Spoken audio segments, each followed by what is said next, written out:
안녕하세요. 정치를 쉽게 풉니다. 정치의 10단.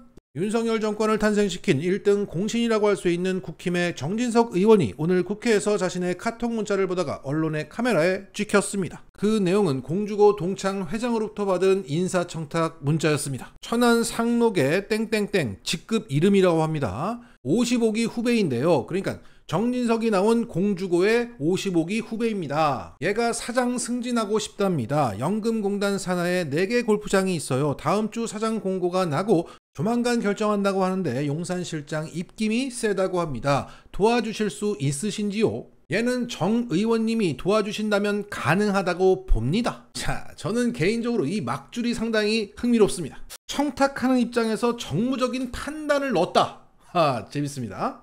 자, 일단 여기서 언급되는 천안 상록이라고 하는 곳은 공무원 연금관리공단 산하 천안 상록 골프앤리조트를 말하는 것입니다. 그러면서 그 사람의 이력서가 전달되었는데 그 이력서에도 천안 상록 골프앤리조트에서 근무한 내용이 적혀져 있습니다. 그러니까 충청 지역에 있는 공공기관 산하 골프 리조트에서 일하는 사람이 내가 사장 되고 싶어요 라면서 공주고 동창 회장을 통해서 정진석 의원에게 인사청탁을 넣었던 겁니다. 자, 이걸 오늘 국힘당 의원총회 자리에서 있었던 정진석 의원은 자신의 갤럭시 G 폴드 폰으로 보이는 폰을 통해서 쫙 펼쳐서 확인했던 겁니다. 기세가 대단합니다. 찍을 템은 찍어라 이거죠. 어차피 잡아갈 놈도 없고 난 무적이야. 당당하게 휴대폰을 펼치면서 패드로 만들어서 문자를 확인했던 겁니다. 이 기고만장한 정신 상태 대단합니다. 자, 여기에 대해서 정진석 의원은 한겨레와의 통화에서 이렇게 해명했다고 합니다. 공주고 총동창회로부터 카톡이 와서 읽었을 뿐이고 답변도 안 했다. 민원 카톡을 아예 봉쇄할 수 없지 않느냐. 이 문자는 숱한 지역구 민원 중 하나일 뿐이다. 나는 인사에 관여할 수도 없고 관여하지도 않는다. 자, 그러니까 스팸 문자를 받았다는 게 뭐가 문제냐는 식입니다. 그런데 분명히 이 카톡 내용을 보면 정진석 의원과 공주고 동창 회장 간에 익숙함을 느낄 수 있습니다.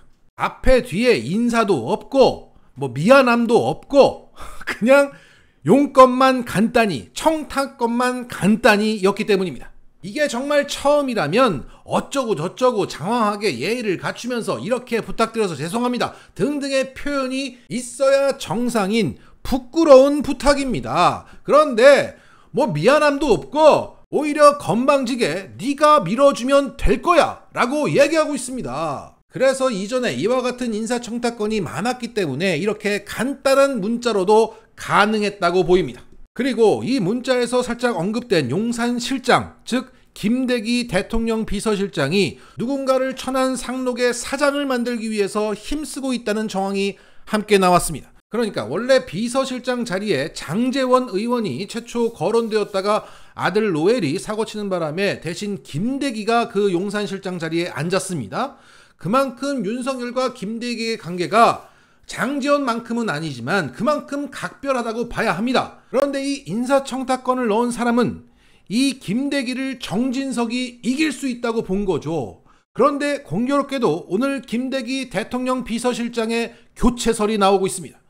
이전에도 나왔었는데 오늘은 매우 구체적입니다. 정권 핵심부에서 멀어진 김대기를 정진석 형님 정도면 충분히 이깁니다. 이거 아니겠습니까?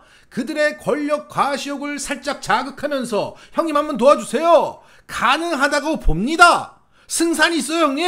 이거였던 거죠. 이런 정황들만 봐도 정진석 주변은 인사청탁건을 넣는 사람들이 즐비하다는 것을 알 수 있고 이전에도 성공 사례가 많으니까 밥 먹듯 들어준 게 아니냐. 그래서 이렇게 익숙한 거 아니냐. 그래서 이렇게 건방진 거 아니냐고 봅니다.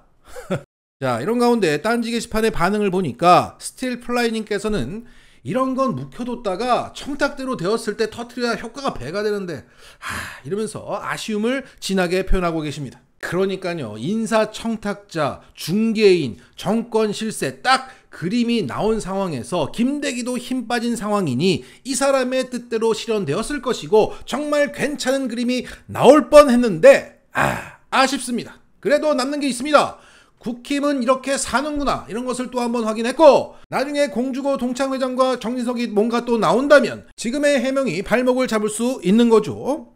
그리고 오늘 한겨레는 최근 공개석상에서 윤석열에게 카카오 처벌을 요구했던 택시기사는 알고 보니 국힘 당직자였다는 사실을 전했습니다. 지난 10월 1일 정부는 강서 보궐참패 이후에 윤석열이 달라졌어요 라는 것을 알리기 위해서 다양한 직업군과 연령대의 시민 60여 명을 초청해놓고 시민들이 묻고 윤석열이 답하는 형식의 비상경제 민생회의를 진행했습니다. 여기에 택시 운전기사 자격으로 나온 김호덕 씨는 카카오의 문제를 지적했고, 윤석열은 카카오 택시에 대한 횡포는 매우 부도덕하다. 부도덕한 행태에 대해서 정부가 반드시 제재 등 조치 방안을 마련해야 한다고 화답했습니다. 그런데 이 질문답은 지난 리허설 논란 때처럼 사전에 약속된 질문답이었다는 의혹이 제기된 것입니다. 왜냐하면 이 김호덕 씨는 현재 부산 개인택시조합 이사장으로 2022년 윤석열 대선 후보의 부산 선대위에서 공동선대위원장을 지냈던 인물이었고, 현 국힘의 부산시당 개인택시 특별위원장직을 맡고 있었던 겁니다. 게다가 지난 지방선거에서는 박형준 부산시장이 후보인 국힘 선대위에서 공동선대위원장을 맡기도 했습니다. 자, 그리고 현재 전국 개인택시 운송사업조합 연합회 홈페이지를 보면 김호덕 씨가 있습니다. 회장은 박건수란 사람인데 여기 보니까 부회장이 4명인데 김호덕 씨가 있습니다. 택시업계에서는 뭐 대표적인 인사입니다. 이런 사람이 시민들의 목소리를 대변한다면서 택시기사 유니폼을 입고 이 자리에 앉을 자격이 있습니까? 자, 여기에 대해서 김호덕 씨는 이렇게 해명했습니다. 공동선대위원장은 이름만 빌려준 것이었고 직을 맡긴 했지만 활동은 안 했다. 선거 이후로 부산시당엔 가지도 않았다. 이 비상경제민생회의에서도 개인 택시기사 입장을 대변한 것이지 당과는 상관이 없다고 말했습니다. 자, 활동은 안 했다라고 얘기하고 있는데 지금 이 회의에 참석한 활동은 무슨 활동이에요? 자, 이렇게 공색하게 말하면서 자신이 국힘 당직자임을 인정했습니다. 이런 사실을 최초로 한겨레에 제보했던 신영대 민주당 의원은 이렇게 말했습니다. 지지율 하락을 덮기 위한 민생쇼를 벌인 것인지 의심스럽다. 대통령실은 보여주기식 이벤트가 아닌 제대로 된 민생정책을 마련해라. 자, 김호덕 씨가 카카오를 까기 위해서 윤석열에게 질문을 한 것인지, 윤석열이 카카오를 공개적으로 까기 위해서 사전에 김 씨에게 질문하라고 시켰는지는 잘 모르겠으나 확실한 것은 그 김호덕 씨의 질문을 사전에 윤석열이 알고 있었다. 그래서 이렇게 줄줄줄줄 얘기를 했던 것입니다. 질문을 미리 알아야 윤석열이 말을 잘할 수 있으니까 이건 뭐 시민들의 목소리를 듣겠다는 자리가 아니라 윤석열이 척척 박사입니다. 뭐 이런 것을 보여주기 위한 쇼였던 겁니다. 김건희 양평 고속도로 논란에서도 주민을 가장한 국힘 당직자들이 동원돼서 민주당사 가서 막 시위하더니, 횡포 편입 논란에서도 주민을 가장한 국힘 당원들의 의견이 전체인양 호도되더니 여기서도 마찬가지입니다. 자, 정리하겠습니다. 오늘도 국힘당은 지들끼리 밀어주고 땡겨주고 짜고 치다가 걸렸습니다. 마치겠습니다.